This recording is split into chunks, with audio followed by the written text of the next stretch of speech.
Good morning, children. Today we are going to start sexual reproduction.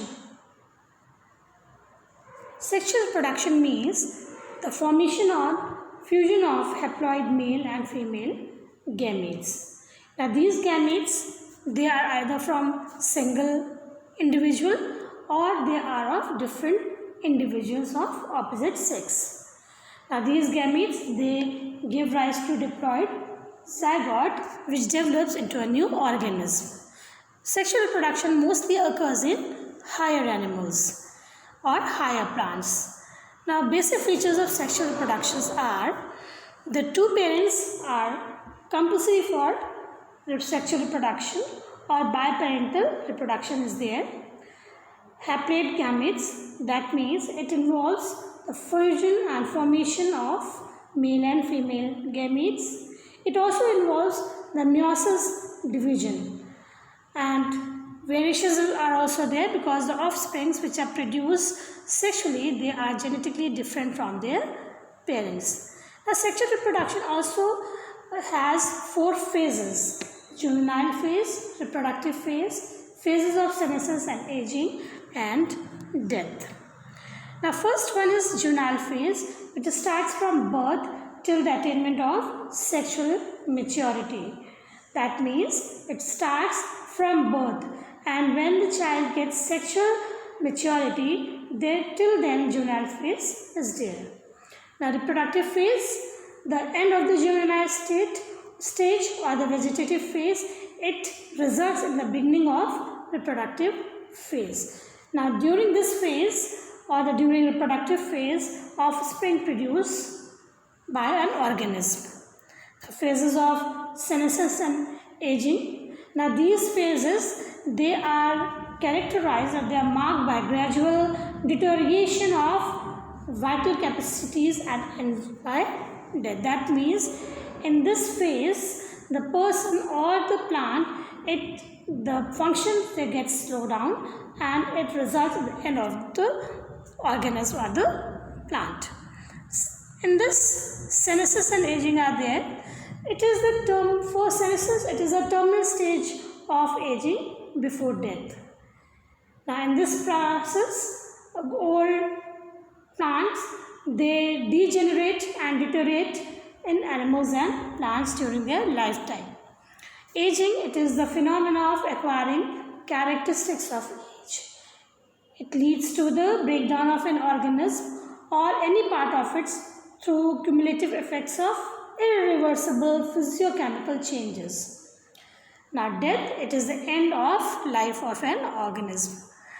Now these changes which are taking place in the life of an organism, they are determined by genetic factors, hormones and environmental factors. Now sexual reproduction in simple organisms. Sexual reproduction like in algae, fungi and protozoans, they are done in unfavorable conditions when the spores are formed. So these spores, they are thick and having cysts around them, and this leads to them to withstand under drought and high temperatures. Now in sexual reproduction in plants, these are done by monocarpic and polycarpic. Now sexually, there are two types of flowering plants, monocarpic and polycarpic.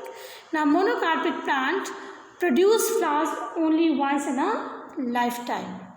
That means after producing the flower, they produce the fruits and then they die, like seasonal plants, biennial plants. They are monocarpic plants. Whereas polycarpic plants, they are usually occurs in perennial plants, or perennial plants are termed as polycarpic plants because they produce flowers every year and they bear the flowers every year. Then after that they give rise to fruits and seeds. Next is sexual reproduction in animals. Now in sexual reproduction which takes place in animals, it is followed by morphological and physiological changes in the behavior of an organism, and it is before the reproductive phase. Now, like in birds, they give eggs throughout the year. Now, this egg laying is a commercial exploitation for human welfare. Now, these animals, like higher animals, mammals, they show cyclic changes in their life cycle, and those cyclic changes are menstrual cycle and estrus cycle. Now, menstrual cycle observed in females of mammals like monkeys, apes and humans, whereas estrus cycle observed in females of non-primate mammals like cows, sheep, rats, deer, dogs, tigers, etc. Now, some animals which live in natural conditions, they exhibit or they show cyclic changes during favorable seasons only in their reproductive phase. That means these animals, they only reproduce when the conditions are favorable. They are called seasonal breeders like frog, lizard, birds. Now, some of the mammals, they reproduce actively throughout the years, throughout their reproductive phase, and they are known as continuous breeders like rabbit, cattle, mice, man, etc. Now, in animals, the reproductive phase, it takes place externally and internally, and there is change in external and physiologically in male and female. Now, all these changes, they are regulated by the hormones and enzymes, and some in humans also, some develop secondary sexual characteristic at the onset of the reproductive phase. Now, sexuality in organism. Sexuality in animals. Lower animals like earthworms, sponges, tapeworm and leeches, they are bisexual in nature. That means they are hermaphrodite. Bisexual means one animal or one organism has both the sexes, male and female. So they are termed as hermaphrodite. Whereas some of the animals, they are unisexual. That means only one sex organs are present, either the male or either the female. Now, this hermaphroditism, it is very important, or it also has an advantage for the animals like tapeworm, because this function, this hermaphroditism, permits self-fertilization, which is very essential for these endoparasites. Now, in some hermaphrodites, male and female sex organs mature at different times. If the male organ matures first, then it is known as protandrous, or if female or ovaries mature first, that means they are known as protogynous. Usually in higher classes, unisexuality is there. That means they show sexual dimorphism. That means both the female and the male, they are having different appearance and they are in different form. Sexuality in plants. Usually most flowering plants, they are also bisexual or hermaphrodite with male and female reproductive structure in the same plant. Now, these plants, some of the plants, they are also unisexual or dioecious. Male and female, they are present on different plants. In lower plants like algae and fungi, they are also termed as homothelic and monoecious because they are used in bisexual conditions.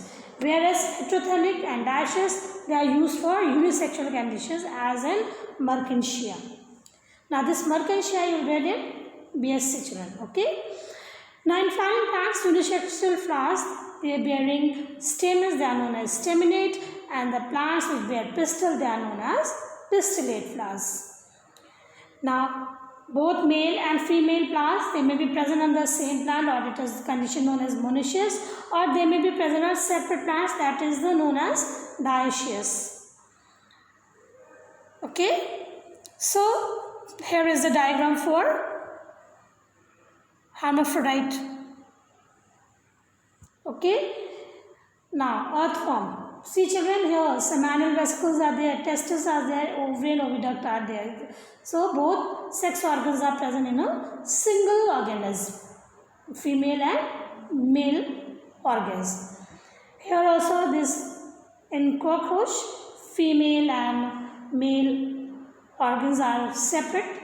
Like male, it has anal sulci, anal style, or these are the male reproductive organs, whereas in females, ovary, ovules, oviduct and genital atrium is there. Now here, monoecious plant. See here, female sex organs are here, and dioecious plant. This is the plant of Mercantia, thallus, and rhizoids are here, and bisexual flower. Female and male both are present in a single flower. Now, events in sexual reproduction.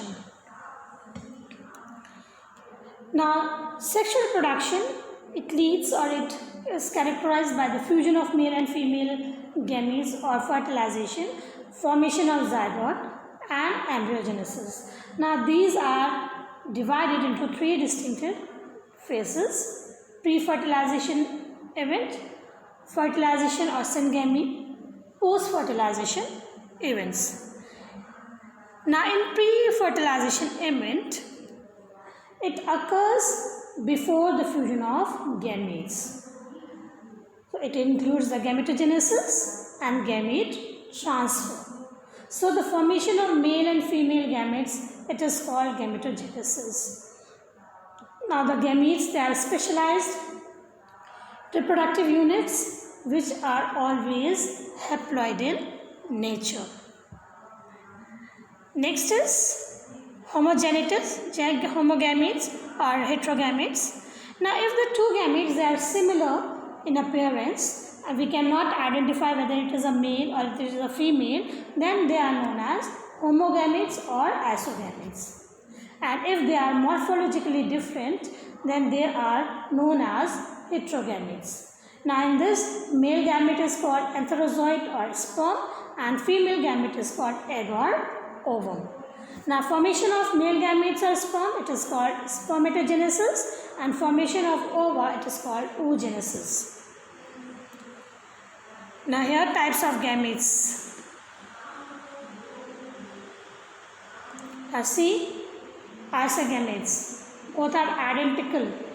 We cannot identify them. Now, here also be heterogametes. Female gamete is different, male gamete is different, and here also heterogametes of humans, so sperm and ovum.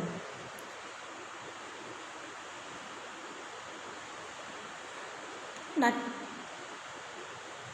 gamete transfer. How these gametes are transferred? Because once the gametes are formed, there is a necessary event for gamete transfer. Otherwise, if gamete transfer does not take place, then there will be no fertilization, there will be no reproduction process. Okay, so the transfer of male gametes is very essential event in sexual reproduction. Now, the mature male and the female gametes, which are brought to facilitate the production of the fertilization process, male gametes, they are maybe having flagella and they are motile in nature, whereas female gametes are non-motile in nature. Whereas in some algae and fungi, both the gametes are motile in nature. Now, for the motility or for the movement of these gametes, medium is necessary through which they can move. Now, in humans, semen is there which helps in the movement of the sperm. In seed plants, pollen grains are the carriers of the male gametes, and ovule, they have the female gamete or the egg. Now, where these pollen grains are produced? Now, these pollen grains, they are produced in anthers, and when they get mature, they are liberated in the air or they are transferred to the stigma through some agent.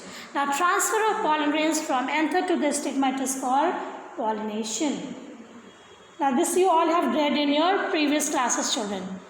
So in cross-pollination, the pollen grains, they are transferred from anthers of one flower to the stigma of another flower through some agent. Whereas in self-pollination, the pollen grains, they are transferred from anthers to the stigma of the same flower. No agent is needed for self-pollination.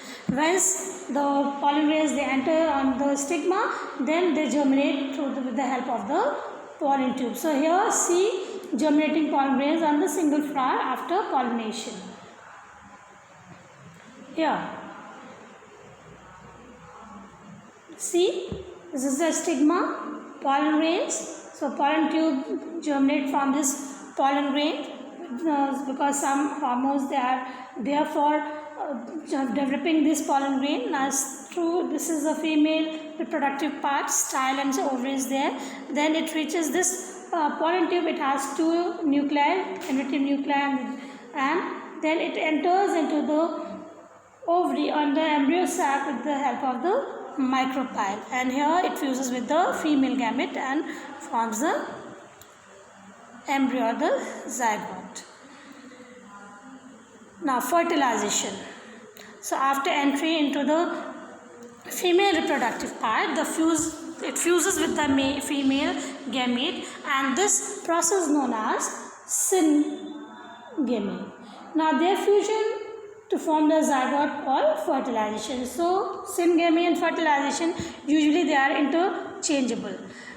Now it occurs either externally or internally. That means external fertilization is there or maybe internal fertilization is there. If the fertilization occurs outside the body of an organism, it is called external fertilization, and if the fertilization occurs inside the body of an organism, it is called as internal fertilization. So here in algae, fishes, amphibians, external fertilization takes place. In this, children, organisms, they release their egg into the water and there will be a chance for fertilization. But there are disadvantages also, because the predators they get these eggs and they engulf those eggs, so there will be less chances of the survival and it can be threatened also. Now internal fertilization, when it is as I told you earlier, that when it is fused with the inside in the body of a female, then the process known as internal fertilization. Like in terrestrial animals, fungus, reptiles, birds and mammals, or bryophytes, stridophytes, gymnosperms and angiosperms, mostly internal fertilization occurs. In this, children, male gamete is motile in nature, and for the fusion it has to reach to the female gamete. So number of sperms are produced and only one is able to fuse with the egg.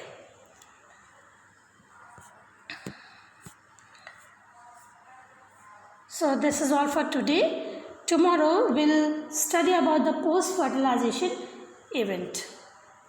Okay, thank you.